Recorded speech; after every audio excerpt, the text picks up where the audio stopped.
സൂറത്തു അബസയിലെ നമ്മളൊക്കെ അറിയുന്ന ഒരു ആയത്തുണ്ട്, യൗമ യഫിറുൽ മർഉ മിൻ അഖീഹി വ ഉമ്മിഹി വ അബീഹി വ സ്വഹിബതിഹി വ ബനീഹി ലികുല്ലി ഇംറിഇൻ മിൻഹും യൗമഇദിൻ ശഅനുൻ യുഗ്നീഹി.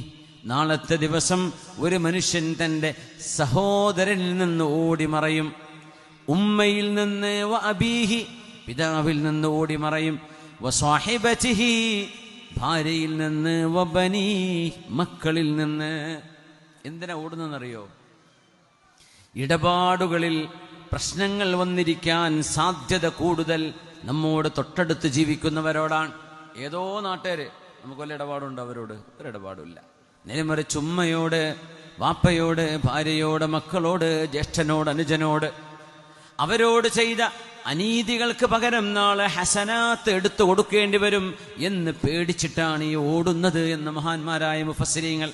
എന്തിനാ ഓടുന്നറിയോ? പടച്ചോനെ, എൻ്റെ ജ്യേഷ്ഠനോട് ഇന്നത് ചെയ്തല്ലോ, വീട് പണി എടുക്കാൻ വേണ്ടിയിട്ട് ജ്യേഷ്ഠനെ ഏൽപ്പിച്ചു, അനുജനെ ഏൽപ്പിച്ചു, ഇവിടെ പൈസ അയച്ചു കൊടുത്തു, അനുജൻ കമ്മീഷൻ പറ്റി.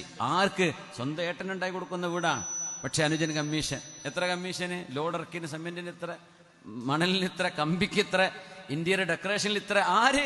സ്വന്തം ചോരയിൽ പിറന്ന ആളിന് ഒരു മനുഷ്യൻ അധ്വാനിച്ച് ചെയ്യേണ്ട സേവനം, അതിന് കൂലിയായിട്ട് ആരാണോ അത് ഏൽപ്പിക്കുന്നത് അവർ കൊടുക്കണം എന്നാണ്. ഇനി കൊടുത്തില്ല എന്ന് വിചാരിക്കുക, അവനെ കൊണ്ട് പറ്റുന്ന ഏറ്റെടുത്താൽ മതിയല്ലോ. കൂലിയില്ലാതെ ഏറ്റെടുത്താൽ പിന്നെ അവരറിയാതെ അതിൽ നിന്ന് പൈസ വലിക്കുക, അതിൽ നിന്ന് സമ്പാദിക്കുക, ആ പൈസ മുഴുവൻ ആ വീട് പണിക്ക് ചെലവഴിക്കാതിരിക്കുക. എത്ര നടക്കുന്നുണ്ട് മുഅ്മിനീങ്ങളെ? പറയില്ലേ, ആരും വിശ്വസിക്കാൻ വയ്യ, ആരും വിശ്വസിക്കാൻ വയ്യ. മക്കളുടെ പൈസ എടുത്ത് അടിച്ചു മാറ്റുന്ന വാപ്പാര് വരെ ഉണ്ടെന്നാണ് കേട്ടത്. അല്ലാഹു അലം. പിന്നെ എങ്ങനെ വിശ്വസിക്കാം? അമാനത്താണ്, അത് തൊട്ടുവിളിക്കാൻ പാടില്ല. അല്ലെങ്കിൽ പറയണം, ഇങ്ങനെയൊക്കെ ഉണ്ട്, എനിക്കിതിന് കമ്മീഷൻ എടുക്കാൻ പറ്റുമോ, എനിക്കിതിന് ഒരു ലാഭം എടുക്കാൻ പറ്റുമോ, ഞാൻ ഇത്ര പൈസ ഇതിന്ന് എടുത്തു മാറ്റുന്നുണ്ട്, അത് നിങ്ങൾ പൊരുത്തപ്പെട്ട് തരണം. ചോദിക്കണം, സമ്മതം വാങ്ങിക്കണം. അല്ലാതെ ചെയ്യുന്നത് തെറ്റാണ്. ആരാണ് അങ്ങനെയൊക്കെ സൂക്ഷ്മതയിൽ ചെയ്യുന്നത്? പറയൂല, എനിക്ക് അയച്ചൊന്ന പൈസ ഞാൻ റെഡിയാക്കി കൊള്ളാം. എല്ലാത്തിനും ആശാരിമാരെ വിളിക്കണിൽ വരെ കമ്മീഷൻ, ടൈൽസിന് കമ്മീഷൻ, മാർബിളിന് കമ്മീഷൻ, ഇലക്ട്രിക് വർക്കിൽ, പ്ലംബിങ്ങിൽ, സ്വിച്ചിന്, ബോർഡിന്, എല്ലാത്തിനും കമ്മീഷൻ. ആര്? സ്വന്തം ഉടപ്പുറപ്പ്. യാ അല്ലാഹ്. അതുകൊണ്ട് മനുഷ്യൻ ഓടും നാളെ. എന്തിനെന്നറിയോ? ഇതൊക്കെ പകരം നാളെ അനുജൻ ചോദിക്കുമ്പോഴേ, അല്ലെങ്കിൽ ജ്യേഷ്ഠൻ കൊടുക്കണം, അല്ലെങ്കിൽ അനുജൻ കൊടുക്കാനുണ്ടെങ്കിൽ അവർ കൊടുക്കുന്നത് പിന്നെ ദീനാറും ദിർഹമും റുപ്പീസും ഡോളറല്ല, കൊടുക്കുന്നത് അവിടെ ഹസനാത്തുകളാണ്.